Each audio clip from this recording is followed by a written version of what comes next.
When is a lock not a lock? Combination lock too. But when is it not a lock? Well, when it's a robot. Would you believe? A lovely bit of Japanese engineering gone into this. I couldn't work out how to actually open the lock when I had this for ages and ages, and I couldn't believe that I actually had it in the packaging itself on the top of the box there. That's what I wanted. 641. Suddenly, only about a week ago, I was able to operate this and change it into a robot. So here we go. 641 is on the dial. That's very easy to do. It's only 3 numbers. There's the 6. There's the 4. There's the 1. Put it down and we should be able to lift this hasp. Oh, not quite laid up. There we are. Oh, not too high, otherwise it all falls apart. Now I can put that bit back, push that forward, and that's halfway there. Jumping it up there a little bit so it holds it nice and firmly. Now you turn to the back bit, which you can get at last. You've got to find limbs. Robots have limbs like human beings do. We need 2 legs, which are those pieces there. I'm going to lift out the red boots. He's wearing red boots here, which I think are rather quite fun actually. He's got 2 of them. There's his booties. And now he's got limbs come out, the arms, which have got little joints in them, which is rather sweet. So turn him like that, and then that closes up like that, and we face him to the front, and we see this little gash here is supposed to be his mouth actually. Oh, hang on, one of his boots is not fitting in properly. Come on dear, where's your other boot? There we are.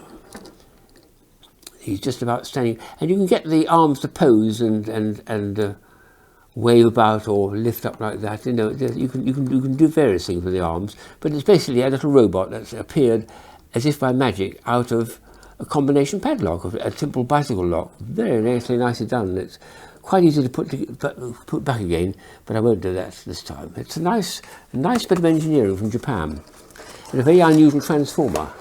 Padlock into robot.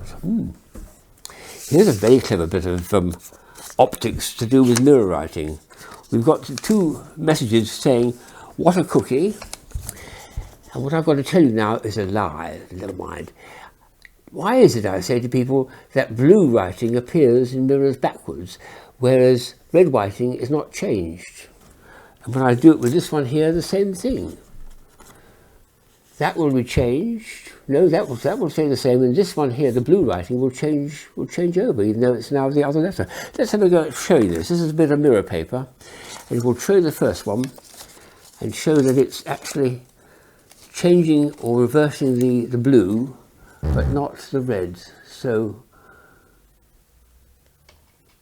there you can see what A, which is in blue, and it's reversed, and cookie, red, is okay, it's unchanged. Well, this one we change the words round and still the same rule appears, or appears to appear. We've now got what a cookie in a vertical plane. I'm going to just bend it forward to make it come forward like that, I think.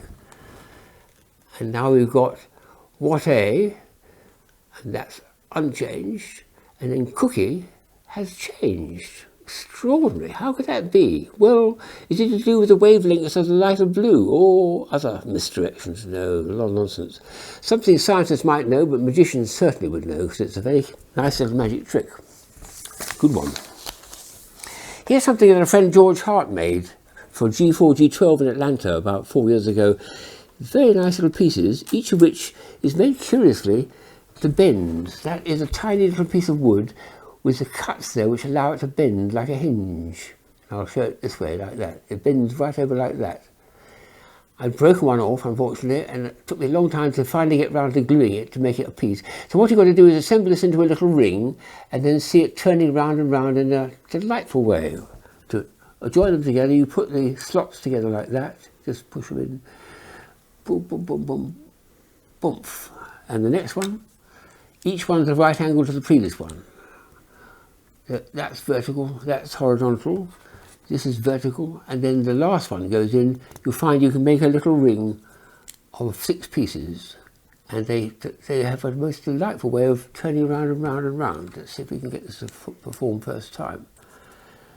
That's firmly in, that's just about firmly in, that's just about firmly in, that is.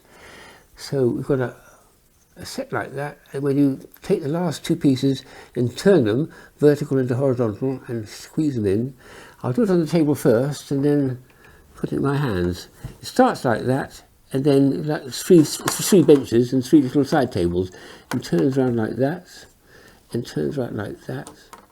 And I'll do it in my hands. It's got the most lovely way of, it's like a smoke ring, a toroidal ring going round and round and round, making these delightful changes as you're doing it. Very nice thing to feel. It's a bit delicate, so I was sorry when I first of all opened it up and was a bit careless and broke it, and now it's working very nicely, and it pulls out into a long straight piece like that when you're thinking of dismantling it. So a nice piece. Well done, George. That's a very, very clever bit of topology and woodworking too. Here's something funny. Look at this. Sabonet, they call it. Very colourful too. What's inside? There's a rope for a start, but there's something else here. A straw. It's inside. Oh yes, look at that. Oh yes, it looks like a giant sardine, I think they call it. But it's got all this lovely stuff which I like to make it look as though it's very homely and homemade, etc. And it's a soap on a rope. What could it else be? A soap on a rope. Very nicely done. It's supposed to be a sardine that's swimming along the scene like that, but actually hang it in your shower room, hanging from a little hook, and then just rub your hands on it to get the soap off it, etc., etc., onto your hands. So soap on a rope in a very, very pretty little presentation box. Charming. And the last item, something which a friend of mine gave me not long ago, is called a Pessimist umbrella. Well, I've got about 50 umbrellas in my collection. For some reason or other, I never put this with them. It's always somewhere else. But they call it the Pessimist's umbrella. Why is that? Well, we've got to open up and find out. Let's go. Unzip it. It's one of these lovely expanding ones which gets bigger and bigger and bigger and bigger. Twist, twist, twist. Looks perfectly ordinary that way round. But this way round, oh my goodness me, look at all that rainstorm above my head. Raindrops everywhere, and a lovely message here appearing. What need is there to weep over parts of life? The whole of it calls for tears. Seneca. A Roman philosopher, was he? Nice one. So if you're going out in the rain, this reminds you there's rain. And you're supposed to feel pessimistic. I don't. I love it.